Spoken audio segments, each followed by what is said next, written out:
मुळात आहे ना, राजसाहेब भाषणे खूप चांगली देतात, पण प्रत्यक्षात कृतीबाबतीत जर विचाराल तर ते कुठेही कृतीत काहीच होत नाही. नमस्कार, मुंबई आउटलुकमध्ये तुमचं स्वागत आहे. आपण बघतो की महाराष्ट्राच्या राजकारणात रोज प्रत्येक सकाळी प्रत्येक संध्याकाळी काही ना काही नवीन घडामोडी होतच असतात. गेल्या महिन्याभरापूर्वी मनसे विरुद्ध महेश जाधव सर असा एक कलगीतुरा आपल्याला पाहायला मिळाला होता. पण तो नेमका काय होता, त्याच्या मागची कारणं काय होती, ही आज आपण स्टुडिओमध्ये जाणून घेणार आहोत. मनसेचे माजी नेते महेश जाधव तसेच मराठी कामगार सेनेचे अध्यक्ष महेश जाधव सर आपल्या स्टुडिओमध्ये आहेत. सर, मुंबई आउटलुकमध्ये तुमचं स्वागत आहे. आपण आता बघतोय की तुम्ही 20-25 वर्ष म्हणजे मनसेच्या स्थापनेच्या आधीपासून माझ्या माहितीप्रमाणे राज ठाकरेंच्या संपर्कात आहात, त्यांच्या जवळचे म्हणून तुम्ही ओळखले जात होतात. पण आज अचानक तुम्ही राष्ट्रवादीमध्ये इन होताय. ह्याचं थोडंसं आम्हाला एक्सप्लेनेशन असं हवं आहे की मराठीसाठी काम करत असताना किंवा राज ठाकरेंच्या सोबत काम करत असताना जर तिथून बाहेर पडल्यानंतर तुमच्याकडे अनेक ऑप्शन्स होते, लाईक उभाटा असेल किंवा आणखी बरेच ऑप्शन होते, पण मग राष्ट्रवादीच का? मुळात राज ठाकरे असतील किंवा त्यांचा मुलगाबरोबर जे काही घडलेला विषय होता, तो सगळा विषय आता बऱ्यापैकी मीडिया चॅनल बातम्या ह्या सगळ्या विषयातून आलेला आहे. पण त्या घटनांमागचा एवढाच हेतू होता की त्या गरीब माणसांना न्याय मिळाला पाहिजे होता, मराठी कामगारांना न्याय मिळाला पाहिजे होता. त्यातून कुठल्याही गरीब माणसाच्या पोटावरती जर लात पडत असेल आणि आपला प्रमुख सांगत असेल की त्याला माघारी घ्या, तर ते कुठं माझ्या बुद्धीला पटत नव्हतं आणि त्यात कुठे तडजोड करावी अशी मला स्वतः व्यक्तिशक वाटत नव्हतं. आणि मी हे त्या प्रमुखांनाही सांगितलं, त्यावेळेला समजावण्याचा प्रयत्न केला, पण त्यांची भूमिका अतिशय वेगळी होती आणि मग त्यातून ते पुढल्या बाकी सगळे प्रकार मीडियाला आले, चॅनलला आले, त्यातून ते घडलं.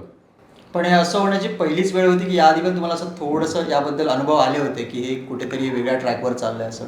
नाही, सातत्याने मराठी करून बऱ्यापैकी मराठी माणसांची मराठी तरुणांची माती भडकवण्यापेक्षा प्रत्यक्षात मराठी माणसांसाठी काम केलं पाहिजे हे न करता फक्त प्रत्येक वेळेला तडजोडी करणं, ह्याचमुळे पक्षाची जी काही आज अवस्था झाली आहे त्याला तेच कारणीभूत आहेत. पण मग कुठून तरी हा निर्णय घ्यायच्या आधी कुठून असं प्रेशराईज होत होतं की नाही, अशा भूमिका नाही घेतल्या पाहिजेत वगैरे, असं काय प्रेशराईज कुठून होतं? अनेक कामगारांचे विषय मला सातत्याने सोडायला सांगितले जात होते. ते राजसाहेब असतील, नाहीतर त्यांचा मुलगा असेल, त्यांच्या घरातले बरेच सातत्याने फोन व्हायचे. पण माझ्याकडून ते सोडले गेले नसल्यामुळे तो एक रागाचा सातत्याने एक विषय सोडला, एका विषयात ऐकला नाही, 2 विषयात ऐकला नाही, 3 विषयात ऐकला नाही, असे एक 5-6 विषय सातत्याने घडले आणि त्यातून पुढे ही सगळा घटनाक्रम घडला. पण मग त्या दिवशीची जी घटना घडली त्यानंतर आपण नवी मुंबईमध्ये पण त्याचे पडसाद आपल्याला बघायला मिळाले की 2 गटांमध्ये वेगळ्या प्रकारे खडाजंगी झाली. पण त्यानंतर वरिष्ठ नेत्यांकडून मनसेच्या असेल किंवा आणखी वरिष्ठ असतील तुमचे, त्यांच्याकडून काही फोनाफोनी वगैरे ह्या प्रकरणाबद्दल? नाही, त्यावेळेला जे काही प्रकार घडला त्याच्यानंतर बऱ्याच नेत्यांनी फोन केला. आता त्यांची नावं सांगू इच्छित नाही, कारण ते सांगणंही योग्य नाही. जो काही घडला त्याच्यानंतर त्यांनाही बऱ्याच लोकांना, त्यातल्या पक्षातल्या काही प्रमुख मोठ्या नेत्यांनासुद्धा ते पटलेलं नव्हतं, चुकीचे घडलं होतं असं त्यांचं म्हणणं होतं. पण शेवटी कसं असतं की राजकारणात आता त्यांना ती भूमिका घेणं त्यांचा एक पर्याय असतो, तो त्यांनी घेतला आणि मला जे योग्य वाटत होतं, मला कामगारांचं हित महत्त्वाचं होतं आणि मी त्या पद्धतीने तो निर्णय घेतला. त्या प्रकरणानंतर सर काही नेत्यांच्या आणि तुमच्या ऑडिओ क्लिप्स व्हायरल झालेल्या आपण ऐकल्या सगळ्या मीडिया चॅनलवरती. तर त्याकडे तुम्ही कशा पद्धतीने बघता? त्या मुद्दामून म्हणजे जाणीवपूर्वक करण्यात आल्या होत्या की काय?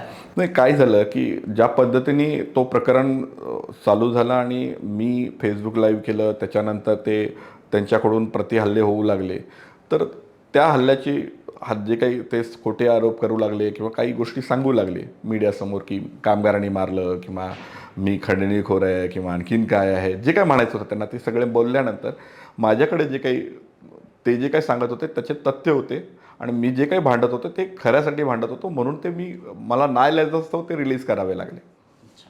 बरं, ते मनसेचं प्रकरण समजा आता तुर्तास संपलं असं आपण समजू, मग तुम्ही आता राष्ट्रवादीकडे का? काय विजन काय त्याच्या मागचं? कसं आहे की महाराष्ट्रामध्ये जर मी एका पक्षात मागच्या 23 वर्षापासून सातत्याने काम करत असलो, तर मला नेहमी एक पश्चिम महाराष्ट्रात मी माझा स्वतःचा नाळ असल्यामुळे आणि मी पश्चिम महाराष्ट्रातला येतो, सांगली या भागातून येतो आणि मला नेहमी अजितदादांबद्दल एक वेगळी आपुलकी, वेगळा आदर त्याची असण्याची कारणं ही होती, कारण तो सकाळी 6 वाजल्यापासून ते संध्याकाळी 1 वाजेपर्यंत कार्यकर्त्यांना अवेलेबल असलेला नेता आणि गरीब माणसांसाठी, कष्टकऱ्यांसाठी, वंचितांसाठी वेळ देणं हे महत्त्वाचं असतं. राजकारणात येऊन नुसती भाषणं द्यायची आणि लोकांना, तरुणांना भडकवायचे, त्यांच्यासमोर केसेस होणार हे गरजेचं नाही आहे. राष्ट्रवादी हा तुमचं ठरलं होतं की आधी पण कुठल्या वेगळ्या पक्षांकडनं तुम्हाला फोनाफोनी झाली आहे का? सर्वच पक्षातून मला फोन आले होते, सर्व पक्षाच्या वरिष्ठ नेत्यांनी फोन केले होते, पण शेवटी जर कामगारांचे, कष्टकऱ्यांचे आणि ह्या लोकांचे जर प्रश्न सोडवायचे असतील, शेवटी सत्तेच्या पुढे शानपण चालत नसतं.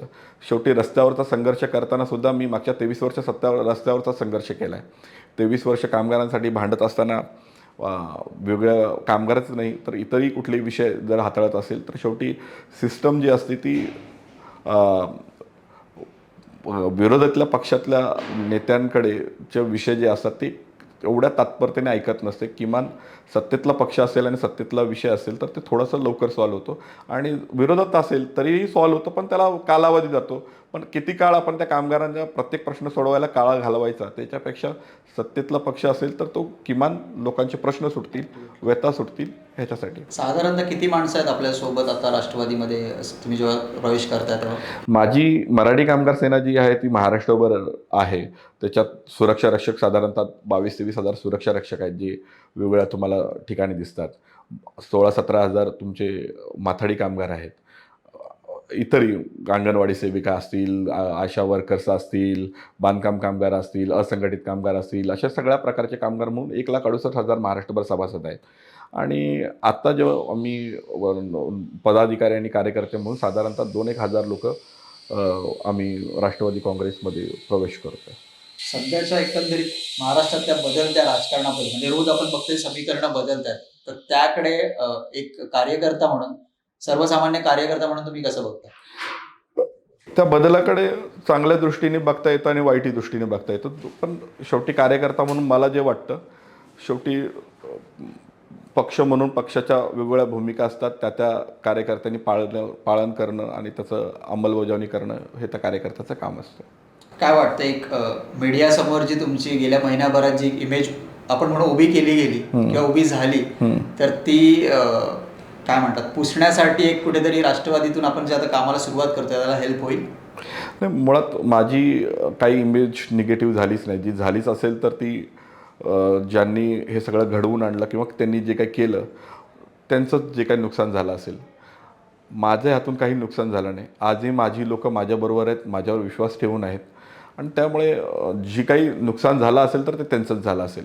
मुळात त्यांनी एक चांगला त्यांचा 23 वर्षाचा सहकारी त्यांनी घालवला आहे.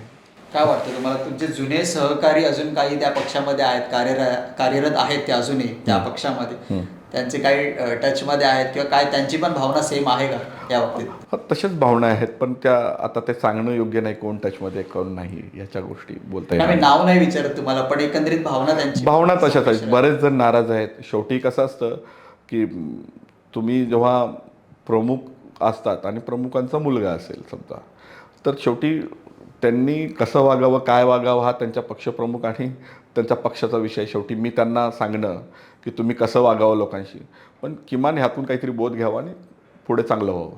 आता तुम्ही म्हणजे इतक्या कामगार संघटना यापूर्वीच्या आहेत, म्हणजे इंटक असेल किंवा शिवसेनेची कामगार सेना असेल, डाव्या पक्षांच्या कामगार संघटना आहेत. बरं. त्याच्यातून तुम्ही जी संघटना स्थापन केली, मराठी कामगारांची संघटना म्हणून मराठी याच्या बेसवर केली. बरं. म्हणजे आणि तुमचा म्हणजे तुमची जी काही जवळीकता आहे ती राजसाहेबांची होती तुमची, म्हणजे तेही मराठीच्या मुद्द्यावरच हे सगळं करत होते. पण ज्यावेळेला मराठी कामगारांना न्याय द्यायचा प्रश्न आला त्यावेळेला कुठंतरी त्यांनी ज्या काही उद्योजक आहेत त्यांच्या बाजूने त्यांनी भूमिका घेतली.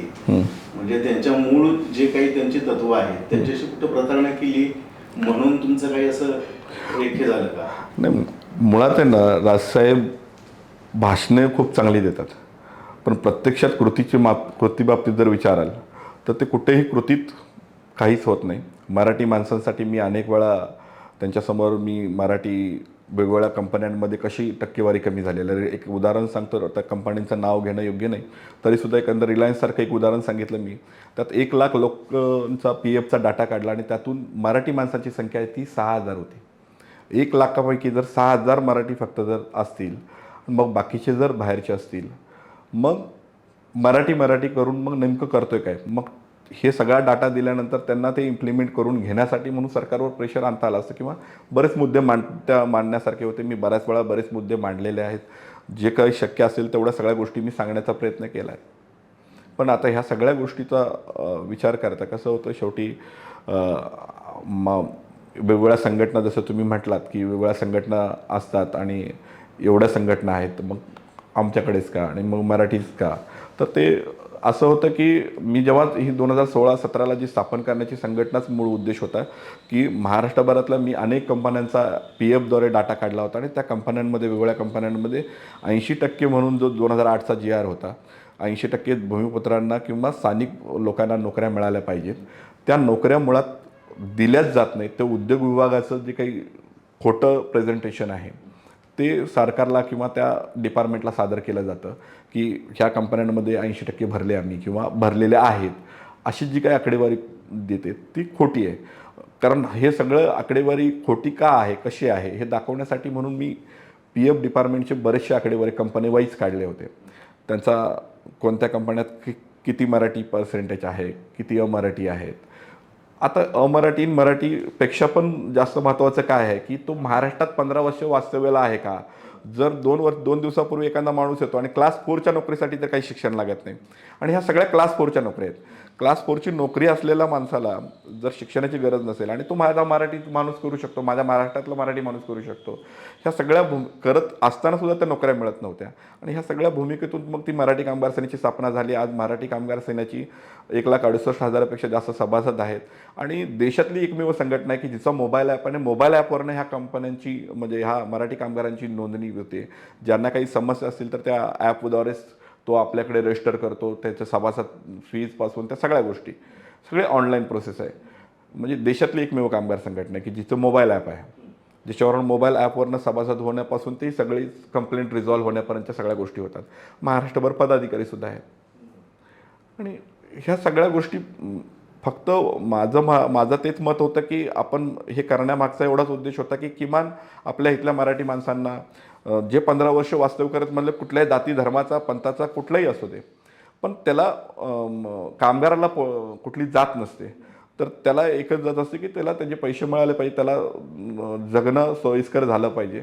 आणि ते आजच्या दृष्टीने विविध होऊ घातलेले कामगार कायदे असतील, नाहीतर पूर्वी जसं 90च्या दशकात ज्या पद्धतीचे कामगार नेते होते ते आता राहिले पण नाही आहेत.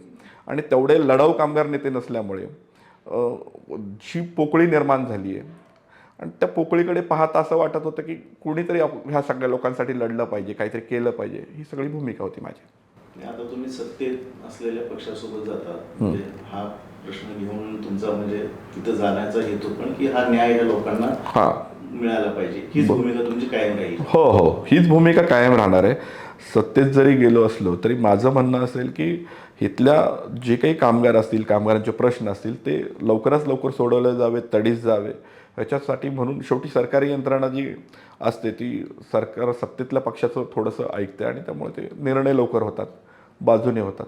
त्या दृष्टीने तो निर्णय घेतला. तर आता आपण ऑफिशियली म्हणू शकतो की राष्ट्रवादीचे पदाधिकारी महेश जाधव यांनी आपल्याला वेळात वेळ काढून मोबाईल आउटलुकच्या स्टुडिओला भेट दिलं. धन्यवाद. जय हिंद, जय महाराष्ट्र.